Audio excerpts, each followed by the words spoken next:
Congress has a role in defining and how our country degrades and defeats ISIS, one of the challenges that we face to our national security.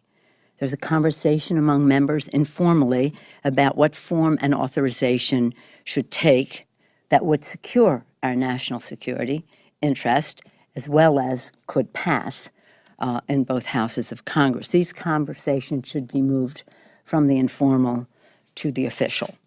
When this Congress comes back in this session in November, it is important that we are we're ready to debate and vote on such an authorization. Between then and now, we should be preparing. President Obama said the United States intelligence community underestimated their threat. Do you share that opinion?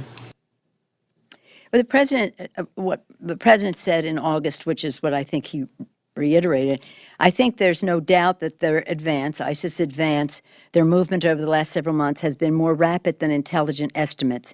And I think the expectation of policy makers both inside, and that is more rapid than the expectations of policymakers both inside and outside of Iraq. Yeah. The president has been working diplomatically and politically to make sure there was a new government in Iraq, because it's no use doing much in terms of military or diplomacy if you don't have a government that's going to be inclusive.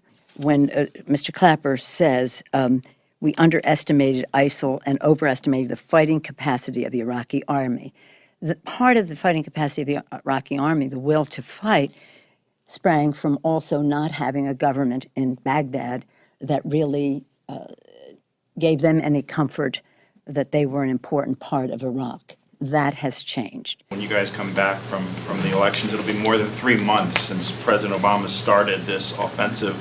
Why shouldn't you guys come back sooner, debate ISIS, debate an authorization? I'm totally with you. And I disagree with the speaker who says, well, we have to wait for the president to give us an authorization so that we can vote on it. No, you don't. If you want to define an authorization, which defines the to use the word again, authority that you're giving the president, you don't wait for the president to write it. Congress writes it, because we are asserting our willingness to vote for a plan of action. I do believe, as the speaker I think has said, for what the president is doing now, he has the authority to do it. We have voted overwhelmingly, over 300 votes in the Congress, on the McGovern resolution that says, should there come a time that the president goes farther, then it will require an authorization of Congress. I think we should have stayed to do it. I think we should be getting ready to do it. I think it has to spring from Congress.